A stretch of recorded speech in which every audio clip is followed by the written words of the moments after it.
we're not going to be paying for your security. Is it the only thing that I've been asking for throughout this whole process? It's safety. No longer a working royal, so you're not going to get police force around you when you pay visits here. Prince Harry has lost a Court of Appeal case over security arrangements in the United Kingdom. Wait, what security? You have security, bozo! And you have a lot of money, you can afford security. So get better security.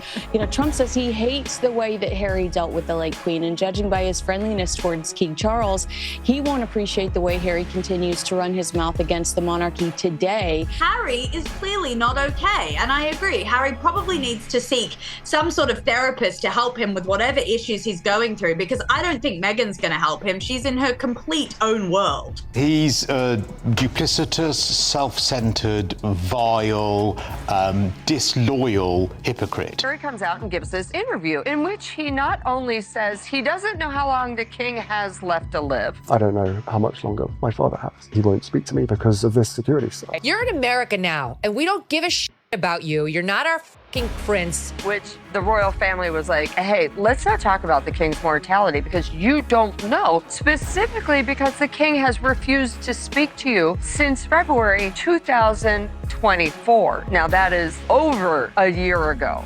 You'll never be king. We hate your wife. Stay at home in your $29 million mansion, all right? The hypocrisy is beyond anything I've ever seen. Prince Harry's love life has always lived behind a curtain, carefully controlled, tightly protected, and most of all, rarely discussed. His relationships before Meghan Markle have long been off limits, either by royal pressure or out of a quiet pact of privacy. But that changed in an instant, because now, one of Harry's exes has broken her silence. And what she said? It's not messy. It's not angry. It's not even dramatic, at least not on the surface. It's the kind of revelation that hits harder because of how composed it is.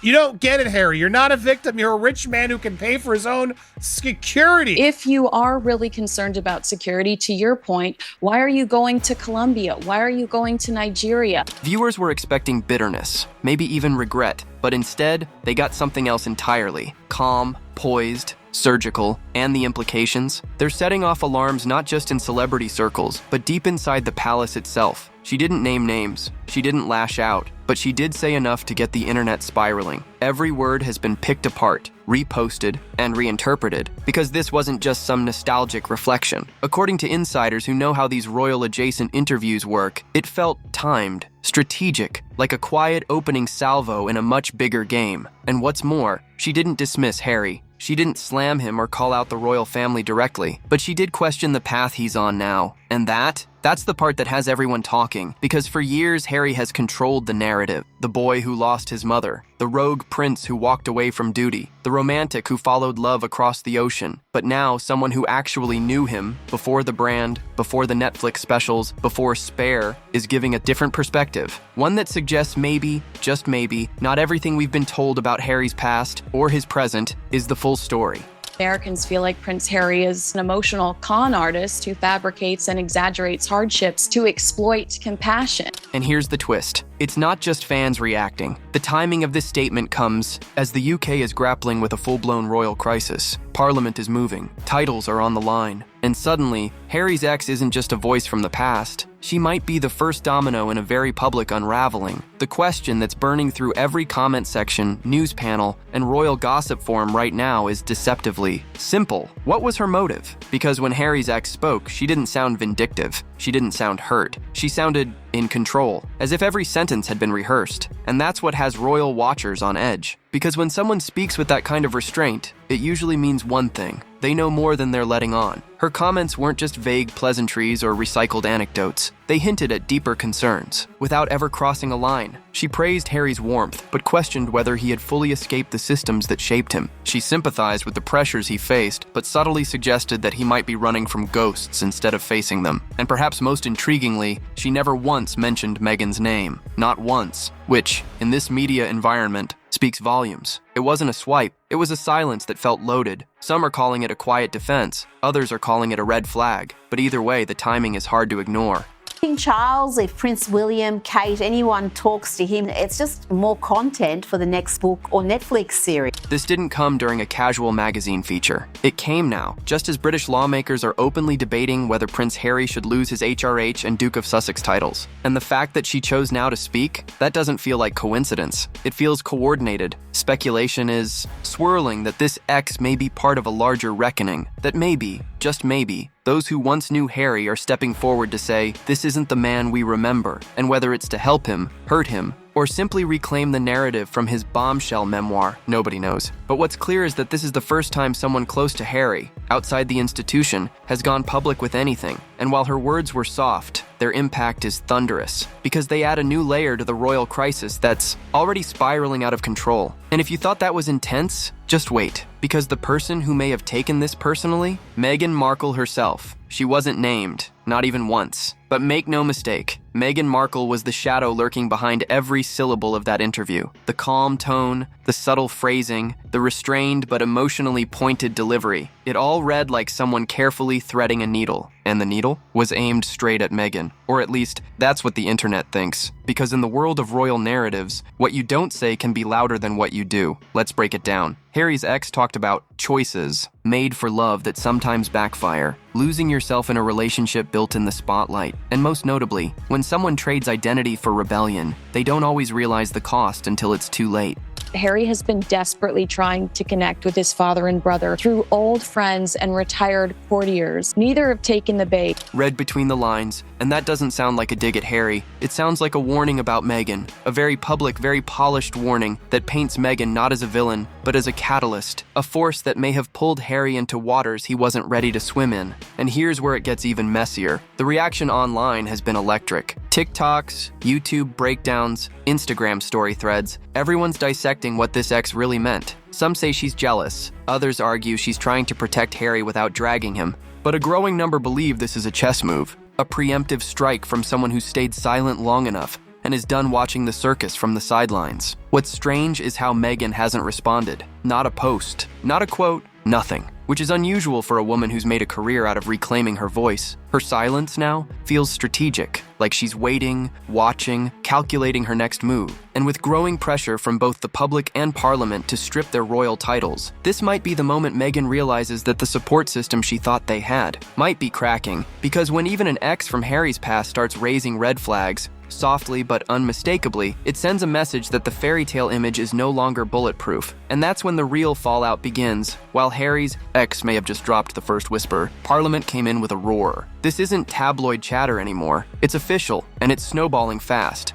I've been treated very, very, very differently to everybody else that exists. All examples that exist, I have been singled out. My status hasn't changed. It can't change. I am who I am. I am part of what I'm part of, and I can never escape that. What started as a public petition fueled by frustration and fatigue has now become a full-scale political movement. Members of the House of Lords, and now even the Commons, are pushing for the Titles Deprivation Act of 1917 to be invoked, a century-old law originally used to strip royals who sided with the enemy during wartime. Let that sink in. They're putting Harry in the same legislative crosshairs as traitors, and the timing couldn't be more symbolic. Harry's ex goes public with a cryptic but emotionally loaded interview, and within days, the conversation in Parliament shifts from mere whispers to actual votes. The target? His HRH status, his title as the Duke of Sussex, the very identifiers that have powered Harry and Meghan's brand. From Hollywood deals to podcast introductions to luxury book launches, this isn't about a scandal anymore. It's about legitimacy. British lawmakers are asking a brutal question, out loud. Can someone who abandoned the monarchy, torched his family's image, and dove into partisan politics still call himself a prince? For many, the answer is a resounding no. And suddenly, that old law that once seemed archaic is being dusted off and repurposed for Harry. And here's the wild part. This isn't even coming from Buckingham Palace, at least not publicly. The king has remained silent. William has made no statements. But insiders say that's the point. Let Parliament be the executioner. Let the system do what the monarchy won't. That way, it doesn't look like a father or a brother throwing Harry to the wolves. It looks like history correcting itself.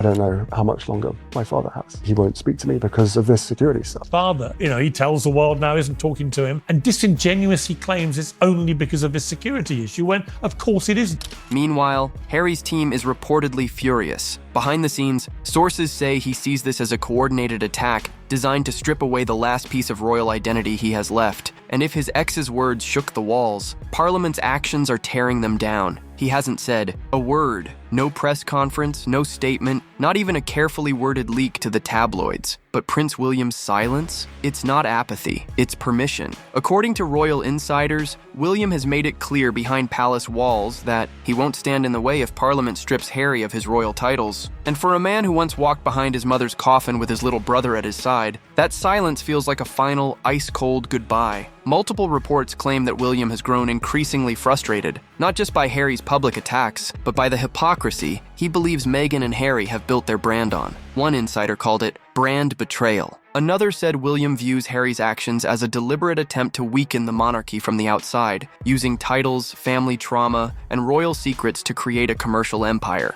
And now, with public opinion tanking and Parliament stepping in, William sees no reason to protect him. But what makes this silence so devastating is that it's coming from the future king. If anyone could have raised a hand and said, "Wait, not yet," it would be William. Instead, he's reportedly giving a silent thumbs up as lawmakers move forward. Oh my God, that hat. Oh God, he's so hot. Look at him. Isn't Prince Harry? She bagged a fox. But look how nice is she. Pulling away from her lovely prince. It's so good. Who's filming this?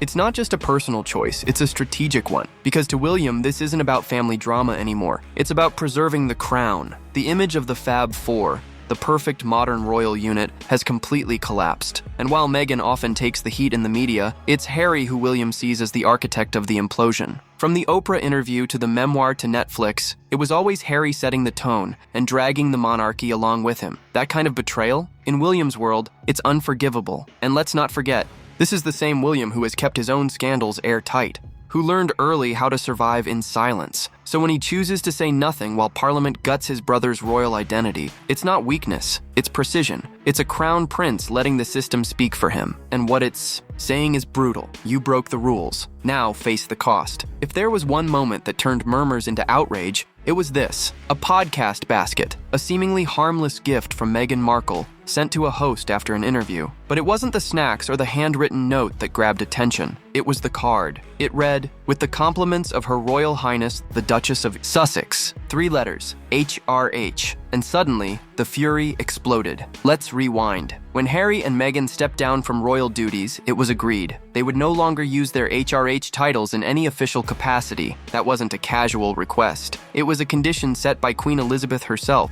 a royal boundary, a red line. But with that one gesture, Meghan had crossed it again. And this time, the backlash wasn't coming from tabloids. It came from inside the palace, from Parliament, from everyday Brits who are watching their monarchy get turned into a marketing brand. Critics called it brazen, defiant, even entitled. And it wasn't just the fact that she used the HRH, it was the calculated way it was slipped in. Not shouted, not promoted, just casually included, like a power move she thought no one would notice. But people noticed, and they didn't take it lightly. Inside royal circles, this move is seen as an act of disrespect, not just to the Queen's memory, but to the entire system that gave Meghan that title in the first place. One royal commentator put it bluntly: "You don't get to walk away from the crown and still play dress up with its jewels." The message was clear. If you're done with the job, you're done with the benefits. And that's when the whispers in Parliament turned into action. Because if Meghan is still using the HRH title after agreeing not to, what else are they clinging to? What else are they profiting from? Zoom in here and it says, "With the compliments of Her Royal Highness."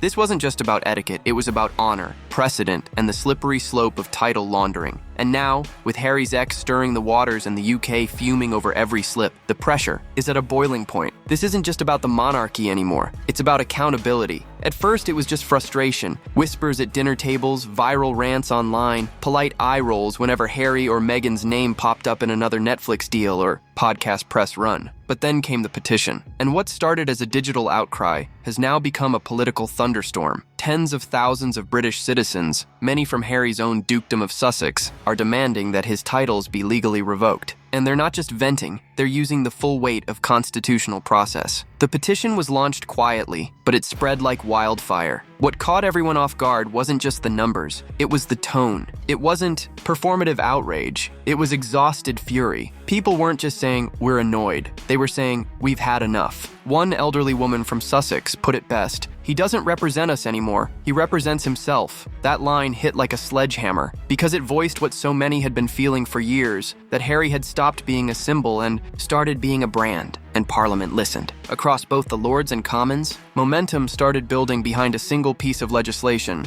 the Titles Deprivation Act of 1917. Originally used to strip titles from royals who sided with enemies during World War I, it's now being discussed as a modern tool for punishing what lawmakers are calling symbolic treason. Not literal treason, of course, but a betrayal of the monarchy's values. A betrayal that's been televised, monetized, and replayed on every streaming platform available. Critics argue this is long overdue, that Harry and Meghan's actions, publicly smearing the crown while continuing to cash in on its prestige, have eroded public trust in the entire system. Supporters of the petition say it's not about revenge, it's about boundaries, about whether the monarchy is something sacred or something for sale. And while Buckingham Palace remains silent, the public is not. The pressure is mounting, the legal wheels are turning, and what once seemed unthinkable, a prince losing his titles in full public view, is now inches from becoming reality. Reopen British markets for American companies. All that Britain demands in return is that we keep these two. No! No! I refuse! I'm sick of it! If the titles go, the dominoes don't stop at Harry's letterhead, they fall straight through the entire Sussex brand. Because let's be honest, without Duke of Sussex and Her Royal Highness, what exactly are Harry and Meghan selling? From their Netflix docuseries to Harry's bombshell memoir Spare, to lucrative speaking gigs and podcast appearances, the thread running through it all is royal prestige. That thin gold thread is what elevates them from ex-working royals to international power players. Strip the title, and suddenly they're not royalty, they're reality stars in exile. Industry insiders are already whispering that this is the breaking point. One Hollywood agent reportedly described the possible title loss as a brand collapse in slow motion. Why? Because Prince Harry still commands headlines. Mr. Harry Windsor? Not so much. And Meghan's entire aesthetic, poised, elegant global goodwill ambassador, leans heavily on the idea that she's still technically a duchess. Remove that, and you're left with a woman who's alienated the UK, stalled in US media, and lost the very mystique that made her fascinating in the first place. And let's talk about the business deals. Netflix, Spotify, Penguin Random House, these weren't passion projects. They were empire-building moments, each one stamped with the unspoken promise that what you were getting wasn't just a celebrity interview or memoir, it was royal access. But when Parliament makes a move this serious, corporate partners get nervous. The shine fades, the ROI shrinks. And the next time Meghan and Harry pitch a new series or brand collab, the first question from the room won't be, "What's the concept?" It'll be, "Are you still royal?" Their entire platform has been built on duality, private citizens with public crowns. But now the UK is calling their bluff, because if you leave the family, torch the bridge, and slam the crown in every interview, you don't get to keep the jewels, and the timing couldn't be worse. The couple's approval ratings are slipping, critics are growing bolder, and that whisper campaign from Sussex to Westminster has turned into a full-throated demand. Enough. If the titles are revoked, so is the illusion. No more Duchess, no more Duke. Just Meghan and Harry, two former royals with a brand that might not survive the fallout. King Charles has always preferred diplomacy over drama, a man shaped by formality, by duty, by decades of waiting quietly in line. He's not the type to wage a public war against his own son, but make no mistake, this silence is not surrender, it's strategy. Because while Parliament sharpens its legal knives and public outrage simmers to a boil, Charles is letting the storm gather without lifting a finger. With the compliments of HRH, which is Her Royal Highness, the Duchess of Sussex. You made homemade strawberry jam. It's kind of like a doctor when you keep referring to them as doctor, like, call me Susan. You know, like, I would never refer to myself as Her Royal Highness. Why? Because he knows something Harry doesn't. Optics matter more than emotion. According to royal insiders, Charles is deliberately allowing Parliament to lead the charge. It's not because he lacks the power to act. It's because he doesn't want to wear the blame. In the wake of Harry and Meghan's explosive accusations, especially those touching on racism and family betrayal, Charles is determined to appear above it all, neutral, Hurt, maybe, but never vindictive. So he's doing what monarchs have done for centuries when the crown comes under fire. He's letting the institution defend itself, and it's working. Public support is overwhelmingly behind the monarchy. Polls show a staggering number of Brits, well, over 60% and climbing in older demographics, support stripping Harry and Meghan of their titles. Even among moderate voters and Labour supporters, there's a growing consensus that Harry has crossed the line, that his post-royal ventures have turned from expression to exploitation. Meanwhile, sources close to Charles say the king is quietly furious, not yelling, not slamming doors, but seething behind palace walls. Because for all his faults, Charles has always protected the firm. He may not have always protected Diana, or even William, but the monarchy, that's his life's work. And Harry, through memoirs, interviews, docuseries, and now political entanglements, has become its greatest liability. Still, don't expect a fiery speech from the throne. Charles won't need to say a word, because if Parliament strips Harry's titles, it won't just be legal, it'll be official, and the king will get exactly what he wants. Consequences, without confrontation, a clean cut, and most of all, distance. And yet, in the shadow of his silence, one voice grows louder, the voice of his heir, and what Prince William is reportedly planning next may change the game entirely. Imagine it, the next public event Harry attends, cameras flashing, headlines buzzing, and instead of His Royal Highness, the announcer says, Mr. Harry Windsor, no Duke, no HRH, no royal clout, just a man with no crown, no country, and nowhere left to hide behind a title. It sounds surreal, but that reality may be just around the corner. Because this isn't just a PR crisis anymore, it's a reckoning. And for a man who built an entire post-royal identity on the illusion of still being royal, this would be the collapse of everything, every deal,